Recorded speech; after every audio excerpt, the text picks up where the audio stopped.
provinciales que surgen del gobierno de la provincia. En el primer trimestre tuvimos una situación contraria a lo que habíamos observado en igual trimestre, pero del año pasado, con el gasto público creciendo en torno a cerca del 26% para la provincia.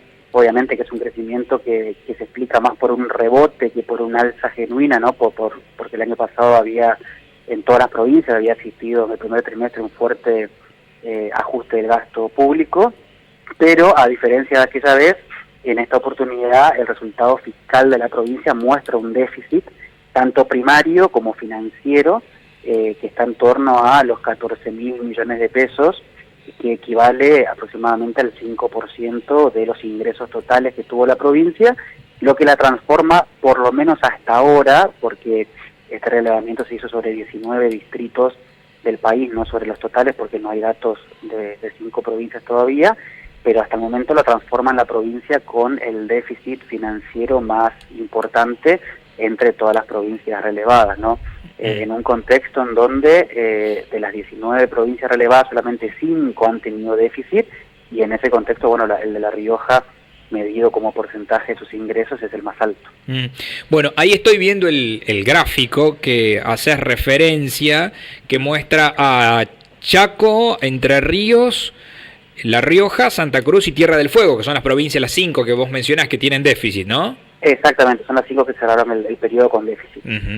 Claro, la más grande es La Rioja con 5,1, luego viene con Santa Cruz con 4,6, 3,1 Chaco, 1,7 Santa Cruz y 1,3 Entre Ríos.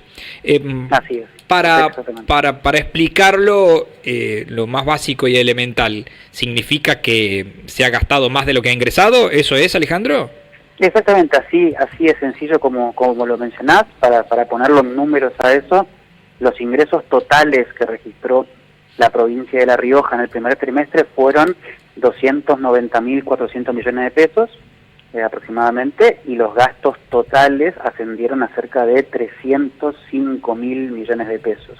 Eso es lo que justamente grafica el resultado financiero deficitario en un poquito más de 14.000 millones de pesos.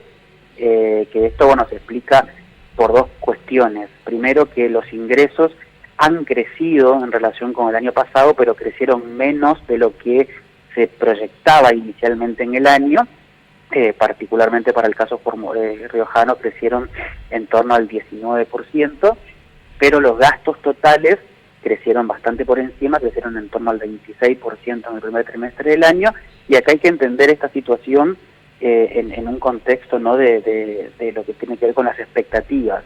A principio de este año, bueno, más que nada a finales del año pasado, cuando se empezaron a elaborar y luego a aprobar los presupuestos provinciales, había una expectativa de que este año la economía repunte de manera más acelerada, que la recaudación tributaria crezca de manera más fuerte. Eso iba a implicar que las provincias tengan bastante más ingresos de lo que han tenido el año pasado, y por ende los gobernadores, la gran mayoría, también proyectó un presupuesto bastante expansivo del gasto, ¿no? ¿Por qué?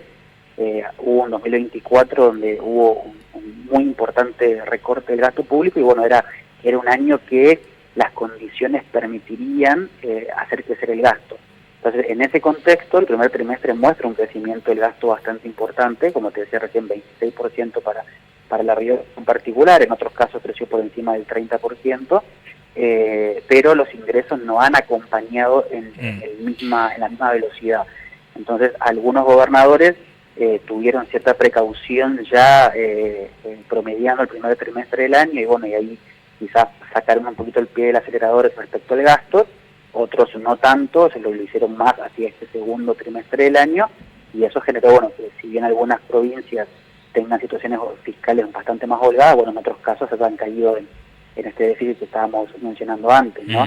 Alejandro, sí. Sí, y estos datos ¿de dónde surgen? ¿Cómo los obtenés?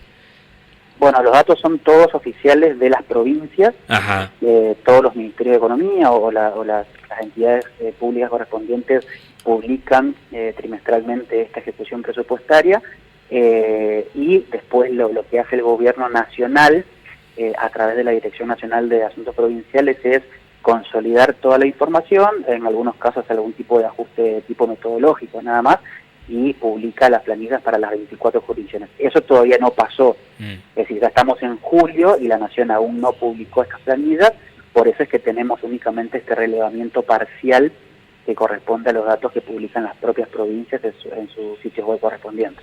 Bien, del segundo trimestre todavía no hay ningún dato, ¿verdad?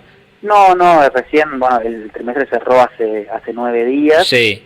Por lo general siempre hay entre 1 y 2 meses de retraso entre el cierre del trimestre y la publicación de la información correspondiente, así que bueno, todavía falta un tramo bastante importante para que conozcamos los datos de la segunda parte del año.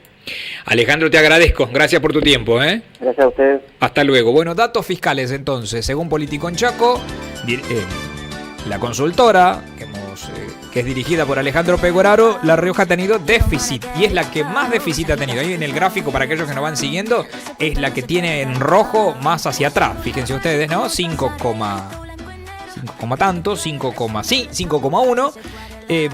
¿Qué quiere decir? Que ha gastado más plata de la que le ha ingresado.